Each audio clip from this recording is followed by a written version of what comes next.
영상 잘 보셨나요? 네.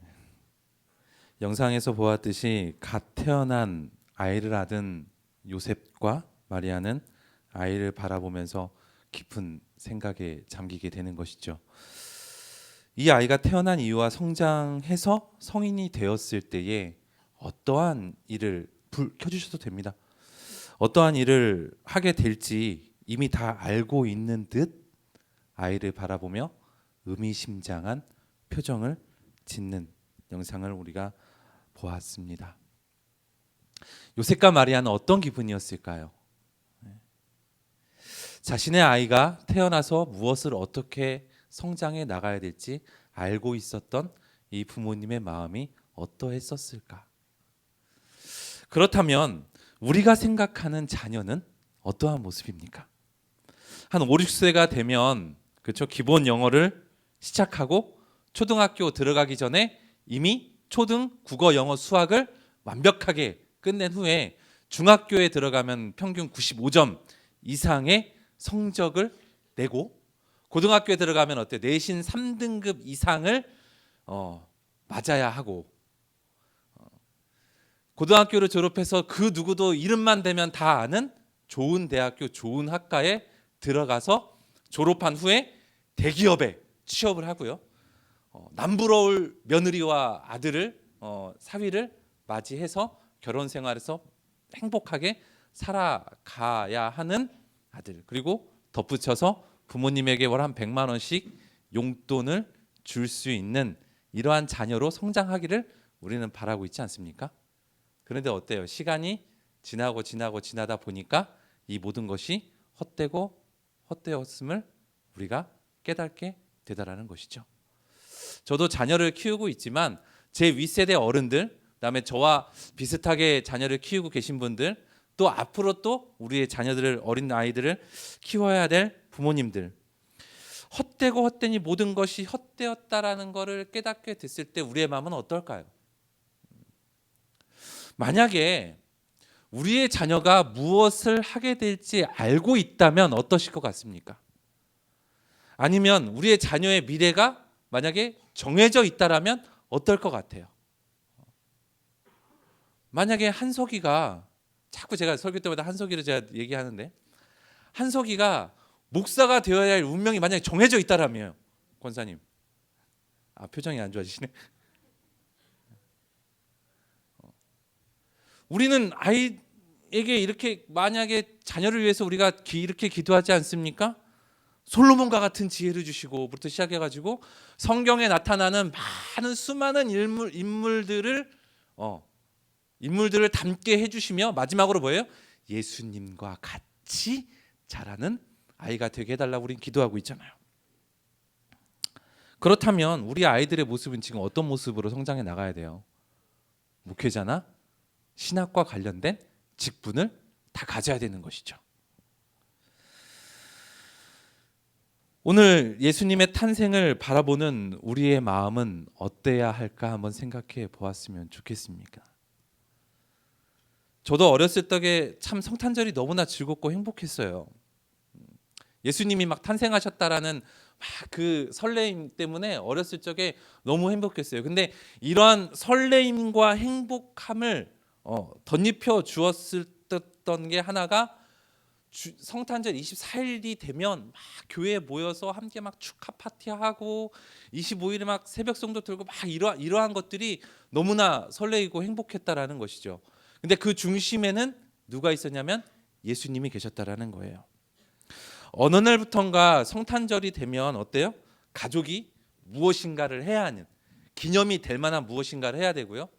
이미 뭐 한 달 전, 두 달 전부터 뭐예요? 부모님께 선물을 예약해 두는 거죠. 나는 24일 날 이 선물을 줘. 25일 날 나는 이 선물을 줘. 25일이 되면 우리 예배 끝나고 가서 어디 가자. 이런 이야기를 하는 것이죠. 자신에게 기념이 되어야 될 만한 꼭 한 가지는 해야 되는 게 바로 성탄절이 되어져 가는 게 아닌가 생각해 봅니다. 배우자에게나 자녀에게나 바라는 것이 꼭 있었다라는 것이죠. 그렇다면 자, 크리스마스 선물을 받았거나 주신 분, 뭐 잘못됐다라는 게 아니라 손 한번 들어보실까요? 감히 많이 받았는데 못 드시겠죠. 가족이 외식을 했거나 외식이 오늘 예약되어 있으신 분 아마 있으실 거예요. 잘못됐다라는 게 아닙니다. 너무나 잘하고 계신다는 것이죠. 근데 뭐냐면 그 안에 중심이 가장 중요한 게 빠져 있으면 안 된다라는 겁니다. 저는 고향이 전라북도 김제시 용지면 부교리 194-6번지 벌써 떠난 지가 한 20년이 다 되어 가는데도 집 주소를 잊어버리지가 않아요. 전라북도 김제시 용지면 부교리 194-6번지에서 태어났습니다. 한적한 시골 마을이에요. 70년 그 당시에 70년대에 양옥으로 지어진 집에서 살았고요. 저희 아버지가 목회를 하셨으니까요.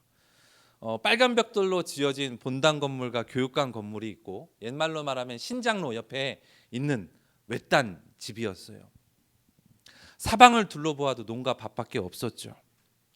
어린 시절 이런 시골에서 성탄절을 보내면서 제가 항상 경험했던 기억나는 것 중에 하나가 바로 새벽송입니다. 새벽송 해보셨던 분들 아마 계실 거예요. 의미는 이러합니다. 각 새벽에 각 가정마다 돌아다니면서 예수님의 탄생의 소식을 천사가 되어서 전하는 거죠. 가정들은 따뜻한 차와 간식을 준비해서 대접하기도 하고요. 이때 나온 간식이 푸대자루로 몇 푸대가 됐어요. 그래서 풍성한 간식을 누렸던 게 생각이 납니다. 24일 성탄절 전야제가 되면요, 그 시골의 처녀들이 교회에 다 모이기 시작해요. 중고등부 아이들도요. 남녀가 유별했던 70년대에 밤새도록 남녀가 한 자리에 모일 수 있는 얼마나 유일하고 좋은 날이에요. 그러니까 막 다 모이기 시작하는 거죠. 각자 선물을 사와가지고요, 선물도 서로 나눠주고 예수님의 탄생을 축하하는 축하 파티도 하고요, 잔치도 하고요. 교회가 그날은 참 뜨거웠던 기억이 생각이 나요. 새벽 3시가 되면 권사님들이 끓여주셨던 따끈따끈한 떡국을 먹고 교회 마당에 다 모여서 찬송을 부르고 나서요, 그 3개 부락이 있었어요. 아직도 기억나요. 불놀이, 부교리, 사동. 이게 그 교회 중심으로 부락이 있었는데 그 부락이 새벽에 돌아다니면서 각 가정마다 이렇게 찬양을 부르면서 예수님의 탄생을 축하하는 거죠. 제가 초등학생 때였으니까 벌써 30년이 훌쩍 넘어가고요. 거의 40년이 다 되어가는 때거든요. 근데 그 추운 겨울 성탄절 한 날이 저는 아직도 기억에 잊혀지지가 않습니다. 버선발이라는 거를 정말 실제로 그때 보았거든요. 한겨울에 백발의 할머니 권사님께서요, 그 새벽에 버선발로 뛰쳐나와가지고 두 손을 모으고 천사들이 왔다고 얼마나 기뻐하시면서 함께 찬양을 하셨던지요. 저를 늘 언제나 현식이라고 부르셨던 우리 할머니 권사님. 추운 겨울 뜬눈으로 버선발로 나와 행복해 하셨던 그 백발의 권사님이 행복해 하셨던 이유가 무엇일까요? 권사님이 좋아할 만한 선물을 우리가 가져간 것도 아니고 자신에게 기념이 될 만한 어떠한 이벤트도 없었는데 말이죠. 무엇 때문에 이 권사님이 행복하셨을까요? 그것은 예수님이 왜 태어나셨는지 누구보다도 잘 알고 계셨기 때문이에요. 성탄절이 왜 내가 지금 무엇 때문에 기뻐해야 되고 즐거워야 되고 행복한지 너무나 잘 알고 계셨다라는 것이죠. 오롯이 자신을 위해 이 땅에 오신 예수님이셨기에 너무나 행복하고 기쁠 수밖에 없었던 거예요. 그래서 한겨울인데도 감히 신발을 신을 수가 없어서 버선발로 나와 함께 기쁘며 찬양하셨다는 것이죠. 사실 성탄절은 온 세계가 즐거워하는 성탄절입니다. 그렇죠? 어느 날부터인가 주인공이 사라져가는 성탄절이 되어져 가는 것 같아요. 아들을 낳으리니 뭐랍니까? 함께 읽어볼까요? 시작. 아들을 낳으리니 이름을 예수라 하라. 이는 그가 자기 백성을 그들의 죄를 구원할 자이심이라 하니라. 아멘. 이 말씀을 우리는 기억해야 돼요. 아들이 탄생하는데 이름이 예수. 이가 누구예요? 자기 백성을 그의 죄에서 구원할 자이심이라. 미래가 결정된 한 아이. 어떻게 보면 영상에서 보았듯이요, 슬퍼요. 슬퍼요. 이러한 슬픈 생일에 우리가 기뻐하고 감사해야 될 이유는 나를 위해 이 땅에 오신 예수님이 탄생한 날이라는 것이죠.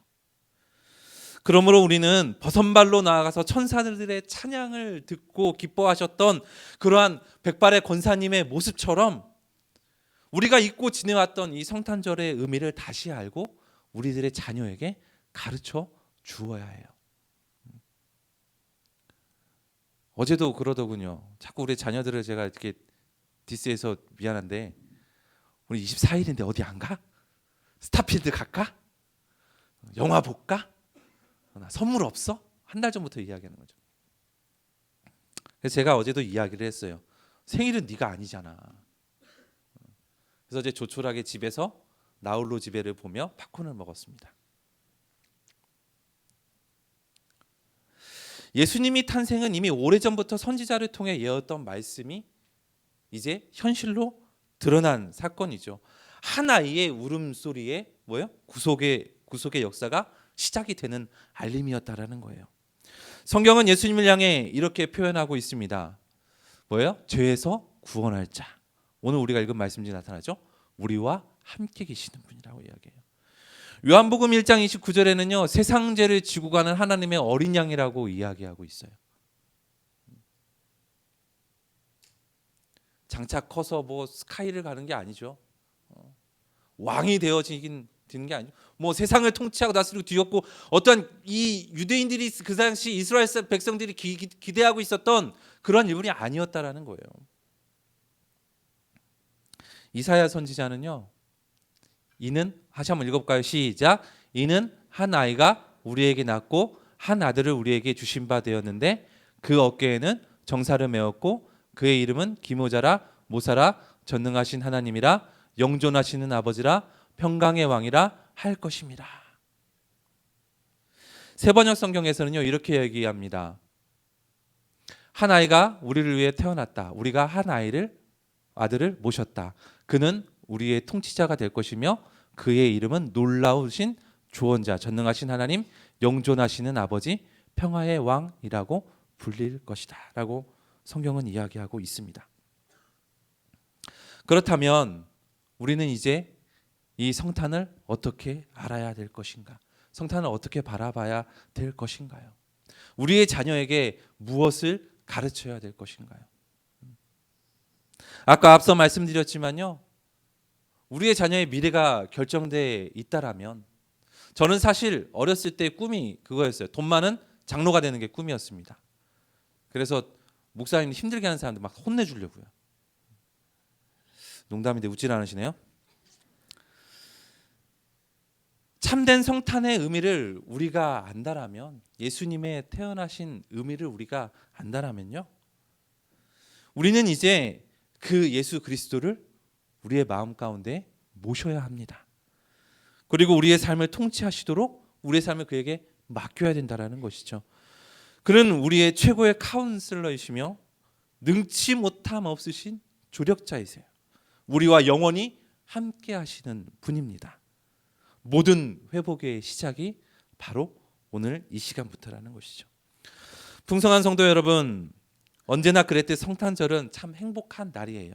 그렇죠? 이제 무엇 때문에 행복해야 될지 우리가 고민해 봤으면 좋겠어요. 그리고 우리의 자녀에게 가르쳐 주었으면 좋겠습니다. 오늘은 진심으로 예수 그리스도로 인해 우리에게 한 아이가 온 예수 그리스도로 인해 너무나도 즐겁고 행복한 날이 되었으면 좋겠어요. 그러니까 1층에 뷔페도 준비되어 있잖아요. 성탄절은 늘 언제나 행복했습니다. 어느 날부터인가 우리의 행복이 앞서가다 보니 이 성탄의 의미가 진정한 의미가 사라져가며 설레임과 기쁨도 왜곡되어져 갔던 게 사실인 것 같습니다. 이제 성탄절의 행복이 다른 행복이 아니라요. 정말 다른 의미가 아니라 예수 그리스도로 말미암아 행복한 성탄절이 되시길 주님의 이름으로 축원합니다.